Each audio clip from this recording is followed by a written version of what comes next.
Hello friends, once again welcome back to my channel. आज हम एक नया टॉपिक स्टार्ट कर रहे हैं, कॉर्पोरेट सोशल रिस्पांसिबिलिटी, जिसको हम CSR बोलते हैं। और ये टॉपिक बहुत ही इंपॉर्टेंट है क्योंकि कॉमर्स रिलेटेड एग्जाम, चाहे आपका एलिजिबिलिटी टेस्ट हो या रिक्रूटमेंट टेस्ट हो, सभी में ये क्वेश्चन, इस टॉपिक से क्वेश्चन ज़रूर बनता है। और जिस जिस एरिया से क्वेश्चन बन सकते हैं वो सभी मैंने इस वीडियो में कवर किए हैं। आज के इस सेशन में हम इस टॉपिक पे थ्योरी भी करेंगे, इम्पॉर्टेंट कॉन्सेप्ट्स भी करेंगे और उसके साथ MCQ प्रैक्टिस भी करेंगे, जिससे और इंसाइट मिले उस टॉपिक के अंदर। CSR टॉपिक को स्टार्ट करते हैं। उससे पहले यहाँ पर मैंने अपनी क्वालिफिकेशन प्रोफाइल्स डाली हैं, जिसे आप चेक कर सकते हैं, अपने एजुकेटर के बारे में और जान सकते हैं उनकी क्वालिफिकेशन। आगे बढ़ते हैं। कॉर्पोरेट सोशल रिस्पॉन्सिबिलिटी, यहाँ से मीनिंग स्टार्ट होता है कि ये होता क्या है। देखिए, इस वर्ड को पहले ब्रेक डाउन करते हैं। कॉर्पोरेट, जो कॉर्पोरेट से, कंपनी से रिलेटेड है, उनकी सोशल रिस्पॉन्सिबिलिटी, उनकी समाज के प्रति जिम्मेदारी, कि उनको जो सोसाइटी के लिए सर्व करना है, उनकी जो जिम्मेदारी बनती है उसको परफॉर्म करना। अपने बिजनेस ऑपरेशन के साथ साथ उनको अपनी रिस्पॉन्सिबिलिटी जो सोसाइटी और इन्वायरमेंट के टुवर्ड्स है उसको परफॉर्म करना, कि वो सिर्फ अपने प्रॉफिट मेकिंग पे ही फोकस ना करें, बल्कि सोशल वेलफेयर, एनवायरमेंटल प्रोटेक्शन और एथिकल बिजनेस प्रैक्टिसेस को प्रमोट करें, फॉलो करें। सिंपल डेफिनेशन मैंने यहाँ पे इंक्लूड कर दी है कि इकोनॉमिक डेवलपमेंट के साथ साथ, इकोनॉमिक डेवलपमेंट होता है आपका प्रॉफिट के साथ साथ वो इम्प्रूव करते हैं, फोकस करें quality of life of employees, local communities and society as a whole. सिर्फ अपने प्रॉफिट पे फोकस ना करें, बल्कि पूरी सोसाइटी, जिन जिन से वो रिसोर्सेज लेती हैं, जिसके बीच में रहकर वो काम करती हैं, अब उनको कुछ वेलफेयर, कुछ बेनिफिट्स प्रोवाइड करें। Core objective of CSR law, देखिए CSR वॉलंटरीली एक्टिविटी है कि अपने आप, अपनी मर्जी से आप अपनी सोशल रिस्पॉन्सिबिलिटी परफॉर्म करें।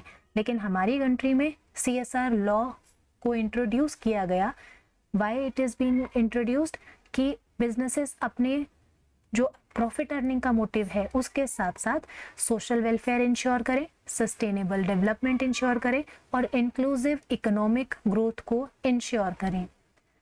Company sector CSR main provision, यहाँ से हमारा मेन टॉपिक स्टार्ट होता है, क्योंकि यहीं से बनेंगे वो MCQs जो आपसे छोटी छोटी बारीकियों से क्वेश्चंस निकाल कर पूछे जाएंगे।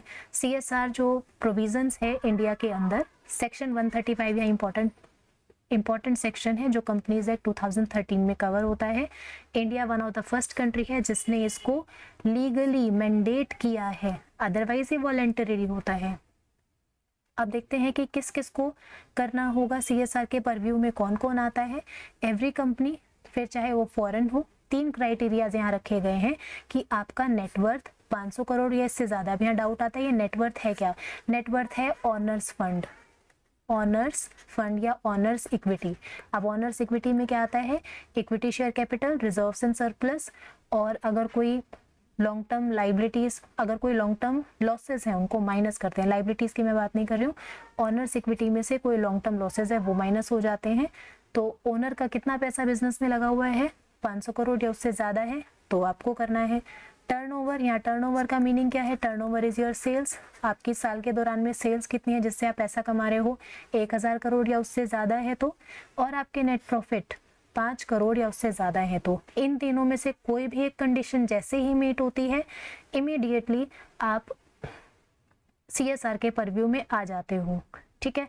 फाइनेंशियल स्टेटमेंट हमारी 31 मार्च को हर साल क्लोज होती हैं, बनाई जाती हैं। तो जिस साल के 31 मार्च में आपके प्रॉफिट एंड लॉस में, या फिर आपके ट्रेडिंग अकाउंट से आपका टर्नओवर, या फिर आपकी बैलेंस शीट से आपकी नेटवर्थ, इन 3 क्राइटेरिया में कहीं भी रिफ्लेक्ट हो जाती है आपके फाइनेंशियल स्टेटमेंट्स में, तो आप CSR के परव्यू में आ जाते हो। और अगले साल 1 अप्रैल से लेकर 31 मार्च तक आपको CSR के अकॉर्डिंग जो प्रोविजंस हैं उनको फॉलो करना है। आगे हम देखेंगे प्रोविजंस क्या क्या हैं। तो ये अगर आप इस परव्यू में आ जाते हैं तो आपको CSR कमेटी बना लेनी है।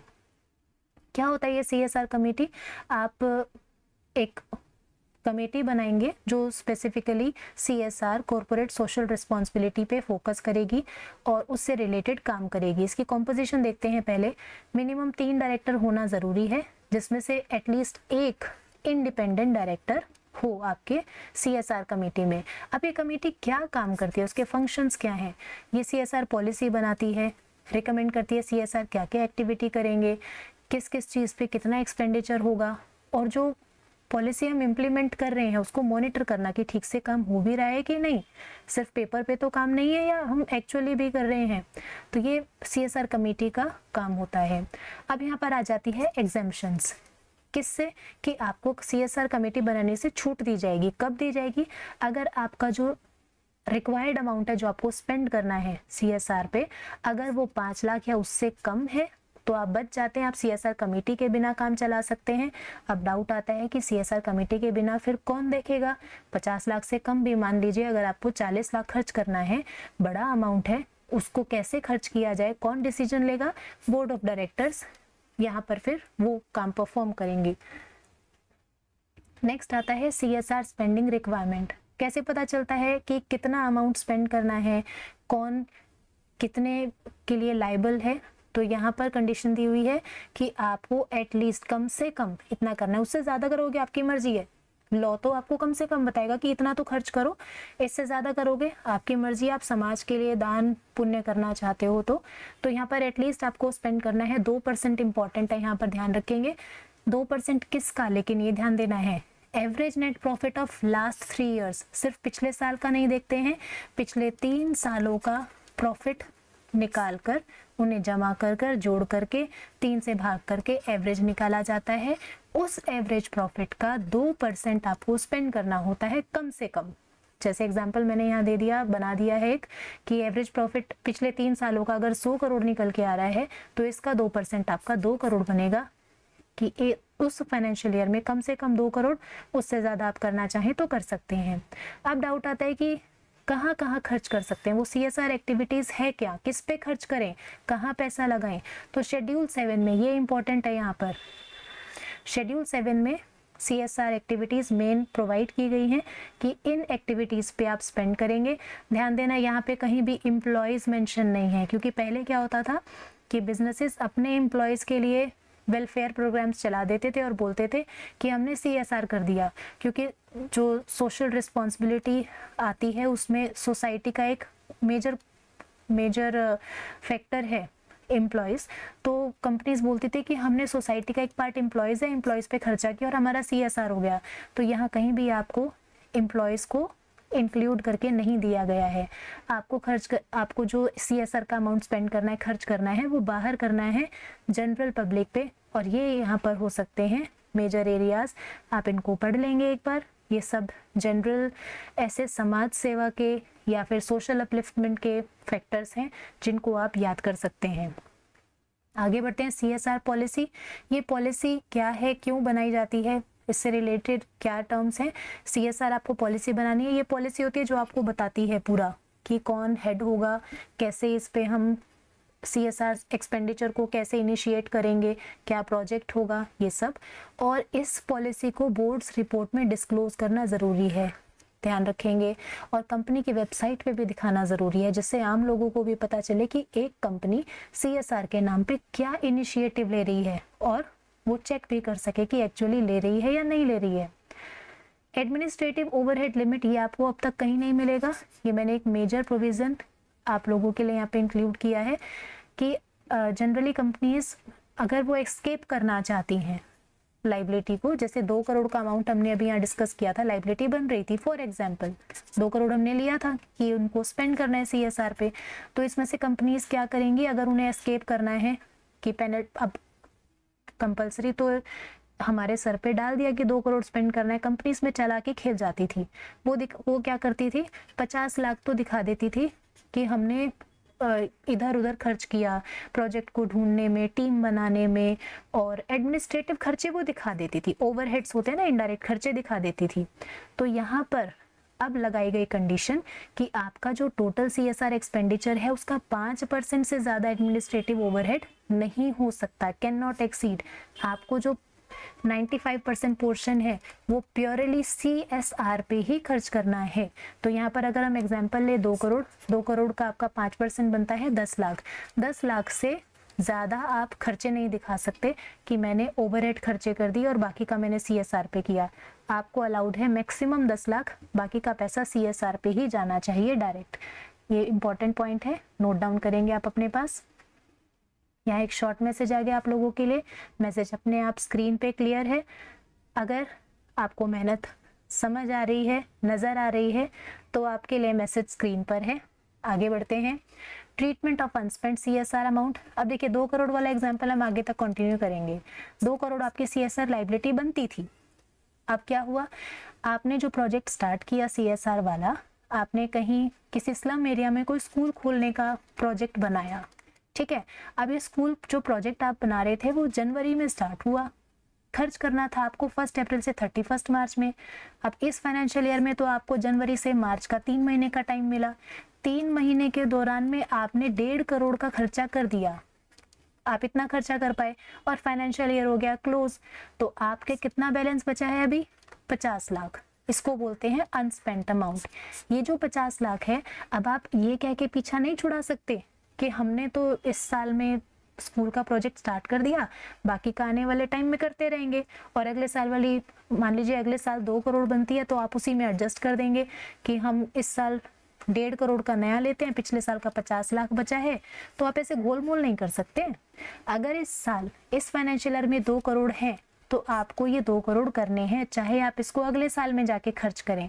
अब अगले साल में जाके कैसे खर्च करना है, आपको इसको अलग से अनस्पेंट CSR अकाउंट में ट्रांसफर करना है। मैंने यहाँ स्टार मार्क कर दिया। इस अकाउंट का नाम याद रखेंगे, याद रखना बहुत ही आसान है, नाम से क्लियर है। अनस्पेंट, जो स्पेंड नहीं हो पाया, CSR अकाउंट में ट्रांसफर कर देना है विद इन 30 डेज। ये भी इंपॉर्टेंट है, फाइनेंशियल ईयर जैसे ही क्लोज हुआ 31 मार्च के बाद 30 दिनों के अंदर ट्रांसफर कर दो। और कोई एक्सक्यूज नहीं बनाना कि हम तो आने वाले साल में कर देंगे खुद ही। अलग से एंट्री दिखनी चाहिए आपकी बुक्स में कि आपने 50 लाख को ट्रांसफर किया है और वहां से उसको स्पेंड भी किया जाएगा। अगले साल के 2 करोड़ जेन्युइनली अगले साल के 2 करोड़ होंगे। कोई आप ये नहीं कर सकते मिला मिलू के आप 1.5 करोड़ में काम चला दें, करेक्ट। और ये यहाँ पे पॉइंट रह गया कि आपको CSR अगर कोई अमाउंट रह जाता है अनस्पेंट तो अपनी बोर्ड्स रिपोर्ट में बताना है रीजन कि क्यों रह गया। प्रोजेक्ट लेट स्टार्ट हुआ, बाकी का कर देंगे, या फिर कोई और भी रीजन आप जो मेंशन करना चाहें, रीजन के साथ आपको बताना है। अब एक और बात आती है, आपने अनस्पेंट वाले में डाल दिया 50 लाख, लेकिन कुछ ऐसा हुआ कि उस प्रोजेक्ट पे सरकार की ही कोई स्टे आ गई कि ये स्कूल का काम अभी नहीं हो सकता, इसको रोकना पड़ेगा, और वो स्टे चलती गई, साल दर साल आगे चलती गई। आपने 50 लाख रोके हुए हैं कि स्कूल का आगे लेंटर डालना है, आगे बिल्डिंग बनानी है, तो आप ऐसे 3 साल तक होल्ड करके रख सकते हो इस अनस्पेंट CSR अकाउंट में। 3 साल के बाद अगर आप खर्च नहीं करते हैं किसी भी रीजन से, तो स्पेसिफाइड गवर्नमेंट फंड में उसको ट्रांसफर कर देना होता है। ये नहीं सोचेंगे कि नहीं हो पाया तो चलो वापस ले लेते हैं, हम अपने बिजनेस में ही खर्च कर लेते हैं। नहीं, आपने उसको CSR के लिए यूज करना था, आप नहीं कर रहे हैं तो गवर्नमेंट फंड में डाल दो, गवर्नमेंट आपके बिहाफ पे कर लेगी अपने आप। अब मैंने यहाँ पे एग्जाम्पल इंक्लूड कर दिए, वो गवर्नमेंट फंड क्या हो सकते हैं। PM नेशनल रिलीफ फंड है, PM केयर्स फंड है, और क्लीन गंगा फंड है। ऐसे और भी फंड्स हैं जिसमें आप ट्रांसफर जरूर करेंगे, अपने पास वापस रिटेन नहीं कर सकते हैं। Next is excess CR spending. अभी तक हमने अनस्पेंट अमाउंट देख लिया, 2 करोड़ में से आपका कुछ पार्ट बचा था स्पेंड करना, तो उसको अलग से अकाउंट में ट्रांसफर करना है। बात आती है कि 2 करोड़ का प्रोजेक्ट था, लेकिन इन्फ्लेशन की वजह से आपने उसमें 2 करोड़ 20 लाख लगा दिए, 2.20 करोड़ लिखा है मैंने, 2 करोड़ 20 लाख। तो यहाँ पर आपको सरकार रियायत भी देती है कि आपने अगर 20 लाख एक्स्ट्रा खर्च कर दिया तो ये 20 लाख आपकी अगले साल वाली जो लाइबिलिटी बनती है उससे सेट ऑफ हो जाएगा। और जो इम्पोर्टेंट बात याद रखनी है, 3 सालों तक ये आगे चल सकता है, ठीक है। 3 सालों तक कंटिन्यू कर सकते हैं इसको, ऐसे साल दर साल।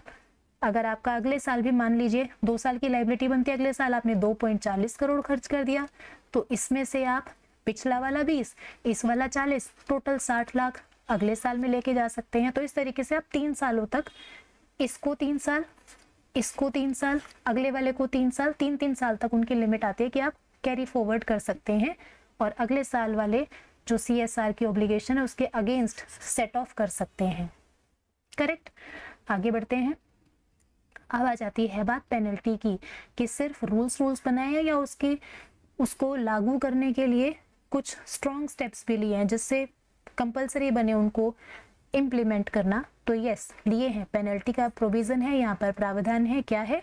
कंपनी पे पेनल्टी लगेगी अगर आपने अनस्पेंड CSR अमाउंट ट्रांसफर नहीं किया, आपने अपने पास ही पैसे को रखा कि खर्च नहीं हो पाया, आगे देख लेंगे, आप इतने केयरलेस हो गए, नहीं हो सकते आप, क्योंकि आपके ऊपर पेनल्टी लगेगी। कितनी लगेगी? Lower of, generally higher of होता है, लेकिन यहाँ थोड़ी CSR वाले हैं तो थोड़ा लोअर ऑफ पे चल रहे हैं कि आपको इनमें से कम देना होगा, या तो ट्वाइस ऑफ अनस्पेंट अमाउंट, जैसे हमारा एग्जांपल था 50 लाख था, 50 लाख का डबल 1 करोड़ दे दीजिए, या फिर 1 करोड़, अच्छा यहाँ तो टाई ही हो गया, दोनों बराबर आ रहे तो 1 करोड़ आपकी पेनल्टी लगेगी। ठीक है, इन दोनों में से जो भी कम आता है। एक और चीज, जो ऑफिसर इन डिफॉल्ट है, जो हमारी CSR कमेटी का चेयरमैन है, वो, क्योंकि उसने तो पैसे ट्रांसफर करने थे, वो साइन करेगा, वो इनिशिएट करेगा, तभी तो अनस्पेंट अमाउंट ट्रांसफर होगा। अगर उसने ऐसा नहीं किया तो 1/10 ऑफ द अनस्पेंट अमाउंट, अगर हम उसी अपने केस का एग्जांपल ले, 50 लाख था, उसका 1/10 निकालें तो 5 लाख आता है, या तो 5 लाख या 2 lakh, which ever is lower. तो यहाँ पे विच एवर इज लोअर में हमारा निकल के आ रहा है 2 लाख। 2 लाख आपके ऊपर लगेगी, ऑफिसर के ऊपर पेनल्टी 1 करोड़ लगेगी, कंपनी के ऊपर पेनल्टी। इस पेनल्टी से ही बचने के लिए कंपनीज अलर्ट हैं और वो अपने अनस्पेंट CSR अमाउंट को ट्रांसफर जरूर कर देती हैं। इट्स क्विज टाइम, क्योंकि अभी तक हमने जो मेजर टॉपिक थे, थ्योरी टॉपिक कवर कर लिए हैं। अब फटाफट हम इसमें कवर करेंगे MCQs, जिससे आपको एग्जाम एक्सपोजर मिलेगा और एक आपको डिटेल्ड रिव्यू मिलेगा कैसे क्वेश्चन आ सकते हैं। क्वेश्चन नंबर 1, इसको मैं थोड़ा स्पीडली डिस्कस करूंगी, आप वीडियो को पॉज करके खुद आंसर ट्राई कीजिए, फिर वीडियो को प्ले करके देखिए कि कौन सा आंसर राइट बनता है। Question number 1, which of the following best reflects the core idea of CSR? Core idea यहाँ पर दिखाता है option number C, balancing profit making with social and environmental responsibility, profit के साथ साथ समाज का भी भला। देखिए ये इसका करेक्ट आंसर है, ऑप्शन नंबर C आपको मिल जाएगा यहाँ पर। Question number 2, CSR primarily aims to improve the quality of life of, किसकी क्वालिटी ऑफ लाइफ इंप्रूव करना चाहता है? शेयर होल्डर्स, यस, लेकिन यहाँ ओनली लिखा हुआ है। एम्प्लॉइज, यस, लेकिन यहाँ ओनली लिखा हुआ है। Employees, local community, society as a whole, ये ज्यादा बेटर ऑप्शन है। आगे बढ़ते हैं, करेक्ट ऑप्शन C देखिए यहाँ पर। क्वेश्चन नंबर 3, आपको बताना है कि अंडर विच सेक्शन आप बता सकते हैं बड़ी आसानी से, option number B correct answer दिख रहा है आपको। 4th पे आते हैं, अंडर सेक्शन 135 जो प्रोविजंस हैं वो कब एप्लीकेबल होते हैं, क्या क्राइटेरिया उसके लिए? Option A is correct, net worth 500 crore, turnover 1000 crore और net profit 5 crore. Correct answer यहाँ पर ये रहा। Question number 5, a company is required to spend at least what percentage of its average net profit on CSR? ये मैंने आपको स्टार मार्क कराया था, ऑप्शन नंबर B 2% आपको कराना है। पिछले 3 सालों के एवरेज प्रॉफिट का 2% आपको कम से कम एटलीस्ट करना है CSR पे spend. Question number 6, the minimum CSR expenditure is calculated on the basis of, अभी तो डिस्कस किया, average net profit of last 3 financial year, सिर्फ 1 साल का नहीं लेना, 3 साल का एवरेज निकालते हैं। Next, if the average net profit of the last 3 financial year 100 crore है, 3 सालों का एवरेज है ये, मिनिमम CSR एक्सपेंडिचर आपको पता है कितना, 2%, 100 करोड़ का 2%, 2 एकम 2, ये 2 करोड़ बनेगा, ये लीजिए, ऑप्शन नंबर C करेक्ट। आगे बढ़ते हैं, विच of the following activities is specifically included under schedule 7? Schedule 7 option में भी पूछा जा सकता था, यहाँ पर आपसे शेड्यूल 7 से क्वेश्चन बना दिया गया है। स्पेक्यूलेटिव नहीं हो सकता, पॉलिटिकल नहीं हो सकता, लास्ट पढ़ लेते हैं, लग्जरी एसेट परचेज करना, ये भी नहीं हो सकता, एनवायरमेंटल सस्टेनेबिलिटी है, ये करेक्ट आंसर है। क्वेश्चन नंबर 8 आंसर दिख रहा है आपको। 9, consider the following statements regarding CSR provision under the Companies Act 2013. CSR activities are listed under Schedule 7. हाँ बिल्कुल ठीक है, हमने पढ़ा है आज ही। Every company in India must compulsorily constitute a CSR committee. Every company कब से आ गई भाई, must कब से आ गया भाई, जब आप एलिजिबल होगे तब आपको करना है। कब एलिजिबल हो गए वो 3 कंडीशन माइंड में रिवाइज कर लेंगे फटाफट। ये स्टेटमेंट यहाँ पर गलत है, ओनली स्टेटमेंट 1 इज करेक्ट, ये ऑप्शन यहाँ पर बन जाता है करेक्ट। आगे बढ़ते हैं, ये करेक्ट ऑप्शन ये रहा। A company's board of director directly performs the functions of CSR committee when, कब बोर्ड ऑफ डायरेक्टर ही परफॉर्म करेंगे, CSR कमिटी नहीं बनेगी। हमने पढ़ा था एग्जाम्पशन, जब ऑब्लिगेशन आपका 50 लाख या उससे कम हो। बढ़ते हैं आगे। Which of the following statements regarding the CSR committee are correct? It must consist of a minimum of 3 director. Yes, हमने पढ़ा था। It must include at least 1 independent director. ये भी पढ़ा था। 2 स्टेटमेंट तो ठीक हो गई, थर्ड भी पढ़ लेते हैं। It recommends CSR expenditure to the board. ये रिकमेंड बोर्ड को करता है। Yes, ये जो CSR कमेटी है यही तो रिकमेंड करती है, ये भी ठीक निकला। It is responsible for monitoring the CSR policy, हाँ ये मॉनिटर करता है काम कैसे चल रहा है, ये भी ठीक है। सारे ही ऑप्शन ठीक है। आगे बढ़ते हैं, डी ऑप्शन करेक्ट था। Assertion, eligible companies are required to constitute a CSR committee, हाँ ये बात ठीक है, उनको कॉन्स्टिट्यूट करनी होती है। The CSR committee formulates CSR policy and monitors it's implementation, ये बात भी ठीक है, वो मॉनिटर भी करती है, इम्प्लीमेंट भी करती है। तो ये यहाँ पर इसको एक्सप्लेन भी कर रहा है, ये बता रहा है कि CSR कमेटी बनाओ, और ये बता रहा है कि क्यों बनाओ, क्योंकि वो पॉलिसी को फॉर्मुलेट करेगी और मॉनिटर करेगी। Correct, option number A correct answer. 13th पे आ जाते हैं। Zenith limited had an average net profit of ₹200 crore during last 3 financial year, ये एवरेज प्रॉफिट हमें दे दिया। During the current year the company spent ₹1 crore on CSR activity. पहले check करते हैं इसका बनता कितना है। इसका 2% अगर हम निकाले, 2 दूनी 4 करोड़ इसका बनता है। खर्च इसने कर दिया 1 करोड़। अब पूछा गया है कि कौन से स्टेटमेंट ठीक है, देखते हैं। पूछा स्टेटमेंट के पे भी डिपेंड करता है क्या स्टेटमेंट दी हुई है। The company has fully complied, नहीं 4 करोड़ करना था, 1 ही करोड़ किया है। The company was required to spend ₹2 crore, नहीं 4 करोड़ करना था। कंपनी वॉज रिक्वायर्ड 4 करोड़, हाँ ये स्टेटमेंट ठीक है। CSR expenditure is calculated on the basis of turnover, नहीं टर्नओवर के बेसिस पे नहीं निकाला जाता, पिछले 3 सालों के नेट प्रॉफिट के बेसिस पे निकाला जाता है। ऑप्शन नंबर सी यहाँ पर रहेगा करेक्ट आंसर। 14th पे आते हैं। एडमिनिस्ट्रेटिव ओवरहेड एक्सपेंस, ये मैंने आपको बताया था स्टार पॉइंट है, कहीं और आपको नहीं मिलेगा, और ये है आपका 5% ऑफ CSR एक्सपेंडिचर मैक्सिमम, इससे ज्यादा नहीं हो सकता। 15th, consider the following statement, excess CSR spending may be set off against future CSR obligation, हाँ हमने पढ़ा था कर सकते हैं। कितने सालों तक, 3 साल यहाँ लिखा हुआ है, ये भी स्टेटमेंट ठीक है।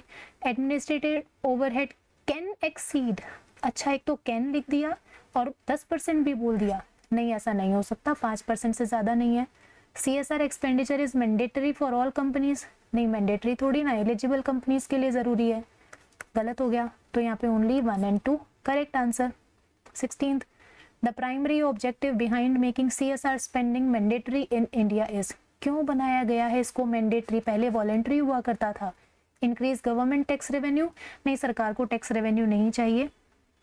Promote social welfare and sustainable development, yes ये इसका करेक्ट आंसर है। आगे बढ़ते हैं, B correct. Assertion, CSR policy of an eligible company must be disclosed in the board's report, पढ़ा था कि बोर्ड की रिपोर्ट में बताना होता है, वेबसाइट पे भी डालना होता है। Every eligible company is required to prepare and implement a CSR policy under the Companies Act 2013, हाँ ये बात भी ठीक है कि हर जो एलिजिबल कंपनी है उसको बनाना होता है और इम्प्लीमेंट करना होता है। तो यहाँ पर आ जाता है, एक तो एलिजिबल कंपनी को पॉलिसी डिस्क्लोज करनी है और प्रिपेयर और इम्प्लीमेंट करना है, तो ये इसका बन जाता है यहाँ पर करेक्ट एक्सप्लेनेशन है ये इसकी। पहले में बता रहे हैं कि पॉलिसी बनानी है और दूसरे में बता रहे हैं कि अंडर द एक्ट उनको प्रिपेयर करना है और इम्प्लीमेंट करना है, तो ये उसकी करेक्ट एक्सप्लेनेशन है। Which of the following statements best explains the concept of CSR? CSR is purely a voluntary charitable activity for all companies. Purely volunteer है क्या ये? नहीं, purely volunteer नहीं है, हमारे यहाँ तो मैंडेटरी करी गई है। CSR requires eligible companies to contribute towards social and environmental welfare. Yes, eligible company को करना होता है, बाकी के मैक्सिमाइजिंग शेयर होल्डर वेल्थ, इस पे फोकस नहीं होता। ओनली टू फॉरेन कंपनीज नहीं होता, ये भी ऑप्शन नंबर बी यहाँ पे मोस्ट अप्रोप्रिएट है। 19th, which of the following funds can receive unspent CSR amount, बचा कुचा जो रह गया फॉर नॉन ऑनगोइंग प्रोजेक्ट, मतलब प्रोजेक्ट आपका स्टॉप हो गया, 3 साल से ज़्यादा हो चुका है, अब अमाउंट आपका खर्च ही नहीं हो रहा है, उसमें पड़ा हुआ है 3 साल से ज़्यादा, तो आप कहाँ डालेंगे? Investor education and protection fund, या आपने सेबी में ज़रूर सुना होगा, सेबी से रिलेटेड, फाइनेंशियल मार्केट से रिलेटेड कोई भी फंड होता है तो इसमें जाता है। कंटिजेंसी फंड ऑफ इंडिया, नहीं ये तो सरकारी फंड है जो जिस पे गवर्नमेंट स्पेंड करती है। PM केयर्स करेक्ट आंसर है, ये हमने पढ़ा था इसके बारे में, करेक्ट आंसर आ गया। लास्ट क्वेश्चन आज का, ABC limited failed to transfer the unspent CSR amount relating to an ongoing project within the prescribe time limit, unspent amount transfer नहीं किया, ठीक है। Which of the following consequences may arise, क्या हो सकता है? The company may lose it certificate of incorporation, नहीं इतना बड़ा नहीं होगा, सर्टिफिकेट ऑफ इनकॉर्पोरेशन ही हटा दे, नहीं पेनल्टी लगती है, ये नहीं होता। पेनल्टी में भी इम्पोज्ड, कंपनी पे भी और ऑफिसर पे भी, ये पढ़ा था हमने, दोनों पे पेनल्टी लगती है, अमाउंट भी डिस्कस किया है। CSR provision will cease to apply, नहीं CSR प्रोविजन तो चलते रहेंगे, ये पीछा नहीं छोड़ेंगे। The company can ignore the amount if approved by shareholders इसमें कुछ नहीं कर सकते, ये तो लॉ का लीगल काम है, आपको फॉलो करना ही करना है, इसको नहीं छोड़ सकते, ये भी गलत है, तो यहाँ पे option number B correct answer हो जाएगा। थैंक यू आ गया यहाँ पर, आज के लिए इतना ही। आज का सेशन बहुत ही बेहतरीन रहा, इम्पॉर्टेंट टॉपिक, इम्पॉर्टेंट कॉन्सेप्ट्स हमने कवर किए, और CSR से जितना हो सकता है उसका निचोड़ सारा मैंने इस सेशन में डाल दिया है। आप इसके नोट्स ज़रूर बनाइए अपने पास, क्योंकि CSR से क्वेश्चन बनेगा तो इससे ही बनेगा, इससे बाहर कुछ नहीं। टीचिंग एग्ज़ाम के लिए तो इतना ही लिमिट रहेगा CSR का, अदर में तो और डिटेल में जा सकते हैं, लेकिन टीचिंग एग्ज़ाम में जो मेजर पॉइंट्स हैं वो यही कवर होते हैं। So thank you so much. अगर आपको कंटेंट पसंद आ रहा है, क्वालिटी पसंद आ रही है, टाइप ऑफ क्वेश्चन और जो मैं आपको यहाँ पे कॉन्सेप्ट्स कलेक्ट कर करके आपको प्रेजेंट कर रही हूँ, तो चैनल को सब्सक्राइब कीजिए, वीडियो को लाइक कर दो, शेयर कर दो, जिससे और इंसेंटिव मुझे मिले कि हाँ मेरे व्यूअर्स को कंटेंट पसंद आ रहा है तो मैं और भी बनाऊँ। सो चलिए, आप अपना ध्यान रखिए, तैयारी जारी रखिए। एग्ज़ाम डेट जिनकी डिक्लेयर्ड है वो तो अपनी तैयारी बिल्कुल ना छोड़े, और जिनकी डिक्लेयर नहीं है वो रिलैक्स ना हो, आपको अपनी तैयारी बिना रुके कछुए की चाल से ही सही लेकिन जारी रखनी है। चलिए, thank you so much, take care, bye bye.